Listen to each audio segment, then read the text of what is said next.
하나님의 말씀은 구약성경 시편 113편 1절에서 9절 말씀입니다. 구약성경 886쪽. 할렐루야, 여호와의 종들아 찬양하라. 여호와의 이름을 찬양하라.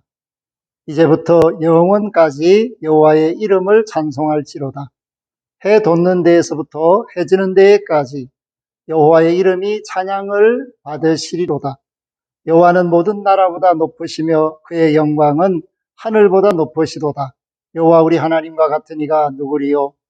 높은 곳에 앉으셨으나 스스로 낮추사 천지를 살피시고 가난한 자를 먼지 더미에서 일으키시며 궁핍한 자를 구름더미에서 들어세워 지도자들을 곧 그의 백성의 지도자들과 함께 세우시며 또 임신하지 못하던 여자를 집에 살게 하사 자녀들을 즐겁게 하는 어머니가 되게 하시는도다.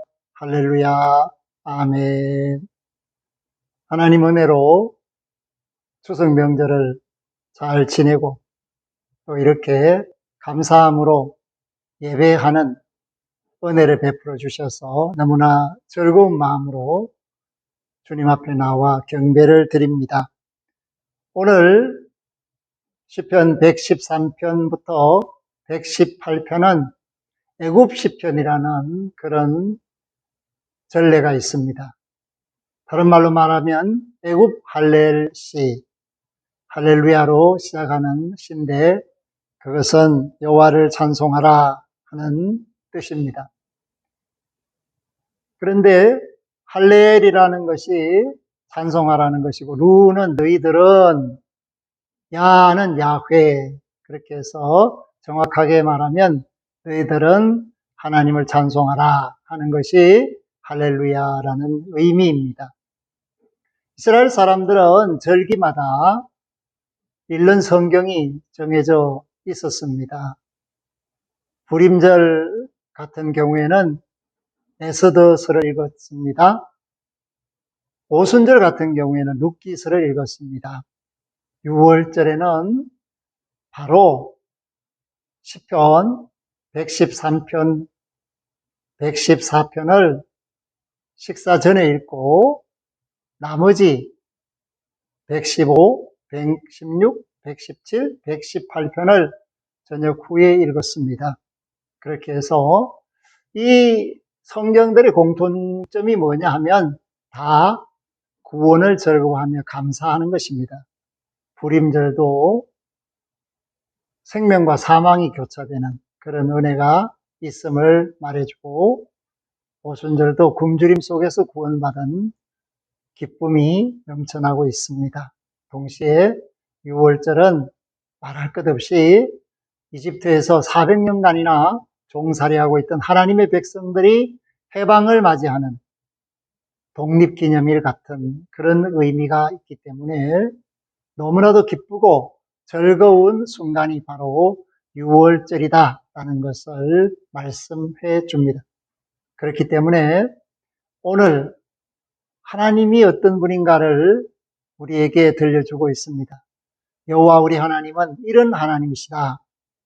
당연히 찬양받으실 하나님이시다. 왜냐하면 하나님께서는 구원하심으로써 고통 속에 있는 사람들이, 고난 속에 있는 사람들이, 환난 속에 있는 사람들이 건짐을 받고 기뻐하면서 즐겁게 되는 그 은혜를 허락해 주셨기 때문이다.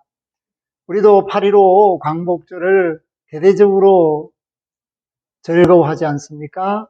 그리고 그날 이 나라의 독립을 위해서 애쓴 사람들을 생각하고 또 식도합니다. 그와 같이 6월절이라는 것은 하나님이 애굽의 10가지 재앙을 통해서 바로를 항복시키고 그 애굽 땅에서, 종살이하던 땅에서 약속하신 땅, 가나안 땅으로 옮겨주시는 그러한 출발을 시작한 아주 의미 깊은 날. 그래서 이 날을 생각하면 가슴 떨리는 즐거움이 있다. 그렇기 때문에 오늘 이 말씀의 배경 속에는 6월절이라는 의미가 들어 있습니다. 사랑하는 성도 여러분, 하나님은 당연히 찬양을 받으시기에 합당하신 분이십니다. 그렇기 때문에 모든 나라 사람들이 하나님을 찬양하는 것을 의미하는 그러한 노래를 3절에 우리에게 보여주고 있습니다. 해 돋는 데에서부터 해 지는 데까지, 이 말은 온 세상 천하 만민들이 여호와의 이름이 찬양을 받도록 생활해야 한다. 그러니까 하나님이 다스리지 않는 곳이 없고 하나님의 사랑의 손길이 뻗치지 못하는 곳이 없기 때문에 모든 나라, 모든 사람들은 다 하나님을 찬양하는 구원의 은총 속에 있다. 그렇기 때문에 이제부터 영원까지 여호와의 이름을 찬송할지로다. 여호와의 이름은 능하신 이름이며 구원하시는 이름이며 사랑으로 보살피시는 이름이십니다. 그렇기 때문에 우리 하나님이 어떤 하나님이신가?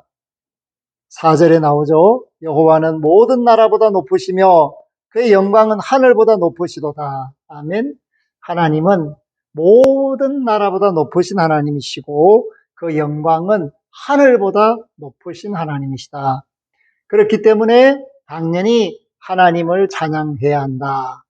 그래서 하나님을 찬양하라, 할렐루야라 시작해서 그 찬양할 대상들은 온 천하 만민이고 그 까닭은 하나님께서 모든 나라보다 높으시고 하늘보다 그 영광이 높으시기 때문이다 라는 것을 말씀하고 있습니다. 그런 하나님이 우리를 구하시기 위해서 어떻게 하셨는가? 그 놀라운 사랑을 말씀합니다. 5절에 보니까 여호와 우리 하나님과 같은 이가 누구리요? 높은 곳에 앉으셨으나, 아멘. 지극히 높은 곳에 앉아 계시는 그분이 6절에 스스로 낮춰서 천지를 살피시고, 아멘. 고난당하는 죄인을, 죽어가는 영혼을, 약속의 아들들을 살리시기 위해서 스스로 낮추사. 그래서 예수님이 이 땅에 오신 것도 스스로 낮추시는 성육신을 통해서 고난을 받고 죄인 대신에 그 짐을 지시고 십자가에 가시는 그 일을 하셨고, 구약에서 하나님이 하늘에서 하나님의 백성들이 고통당하는 소리를 들으시고 그 소리를 듣고 권념하사 이 땅에 오셔서 호렙산에서 모세를 부르시고 그 모세를 통해서 하나님의 영광을 드러내는 구원의 역사를 일으키셨습니다. 하나님은 구원을 위해서 스스로를 낮추시는 분이시다. 인간의 그 처참함을 보고 지나치지 못하시는 사랑을 가지신 분이 우리 아버지시다라는 것을 말씀하고 있습니다. 그렇기 때문에 산상수훈에서 팔복을 통해서 또 누가복음을 통해서 마태복음 5장과 누가복음 6장이 공통적으로 말하는 것이 뭡니까? 가난한 자를 기억하시고 애통하는 자를 기억하시고 고통 속에 있는 자를 건지시는 사랑의 하나님을 말씀하고 있습니다. 그렇기 때문에 7절에 보니까 가난한 자를 먼지더미에서 일으키시며 궁핍한 자를 거름더미에서 들어세워, 아멘. 가장 낮고 천한 환경 속에서 고통과 두려움 속에서 어려워하는 그들을 외면하지 않으시는 사랑을 하고 계시는 하나님의 모습을 볼 수가 있습니다. 오늘 이 땅에서 삶에 지쳐 있거나 힘들어하거나 정말 너무 살기가 어렵다라고 하시는 분들은 하나님을 바라보고 하나님을 찾아야 하고 하나님을 만나야 합니다. 그리고 구원하시게 능하신 하나님을 의뢰해야 합니다. 그렇기 때문에 가난한 자를 먼지더미에서 일으키시며, 아멘. 먼지더미, 티끌 같은 존재를 하나님께서는 귀하게 여기시고 들어 높이시는 분임을 말씀하고 있습니다. 궁핍한 자를 거름더미에서 들으세요. 그럼 냄새 나고 그들도 보지도 않고 썩혀두다가 이제 밭에다가 들에다가 내서 농사 지을 때만 찾아보는 것이 거름입니다. 그와 같이 가난하고 궁핍한 사람들은 사람들이 찾지를 않습니다. 어떤 자가 명절에 한번 홍수 났을 때, 뭐 천재지변이 있을 때 한번 찾아보는 대상이지, 평소에는 존재 자체가 거부될 만큼 시원찮은 그런 모습들이지만, 우리 하나님께서는 그런 존재를 지극히 귀하게 여기시고 아끼시고 사랑하셔서 친히 높이 드시는 분이라는 것을 말씀하고 있습니다. 그렇기 때문에 예수님께서도 이 땅에 오셔서 스스로 가장 가난한 자가 되셨습니다. 구유에 누이신 주님, 사관에, 여관에 있을 곳이 없었던 주님, 그런 가난 속에서 예수님의 구원의 행보가 시작되었습니다. 그렇기 때문에 그 일을 가난한 자로 오신 주님을 우리를 구하게 하시기 위해서다. 그렇게 표현하는 히브리스 기자의 말을 들을 수가 있습니다. 우리를 위하여 스스로 낮추시고 그름더미보다 더 못한 그 인생의 참혹한 삶의 현장에서부터 구원의 손길이 뻗쳐서 하나님의 영광에 이르게 하시는 분이 바로 우리 하나님이시다라는 것을 말씀합니다. 그래서 가장 낮고 천한 사람들이 백성의 지도자들과 나란하게 서게 된다. 하나님이 하시는 일은 청량할 수가 없고 그 사랑은 놀랍다라는 것을 우리에게 말씀하는 것입니다.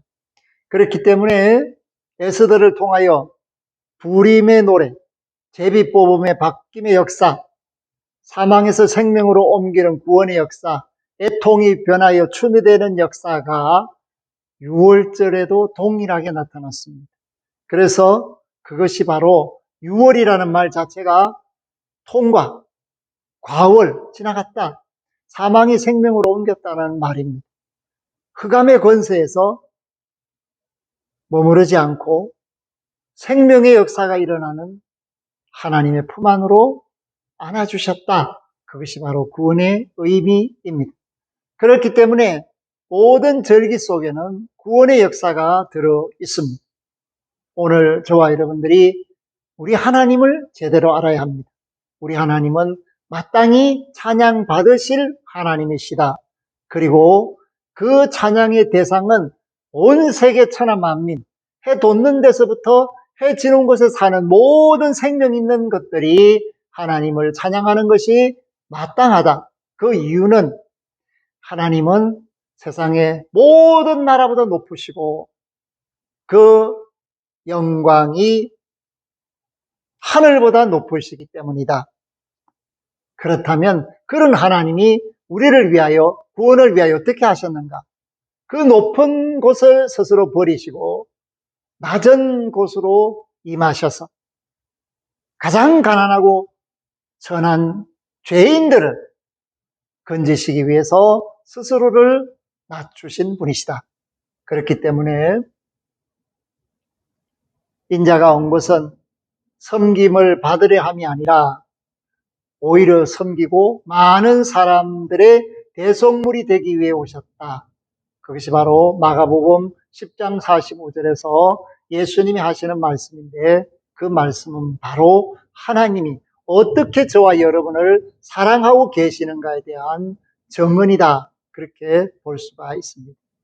이사야는 죄를 덮어쓰고 있는 죄인들에게 화관을 씌우시는 하나님의 은혜를 말해 줍니다. 우리의 모습이 보잘것없고 어렵다, 힘들다 하는 삶의 위기 속에 있다 할지라도 하나님은 우리를 외면하지 않고 하나님은 우리를 위하여 일하시기 위해 찾아오셨는데 우리가 그 하나님을 찬양하고 도움을 구하고 하나님 사랑을 깨닫고 감사하는 것은 지극히 마땅하다라는 것을 말해주고 있습니다. 9절에 보니까 또 임신하지 못하던 여자를 집에 살게 하사 과거에 임신하지 못하면 쫓겨나는 경우가 많았습니다.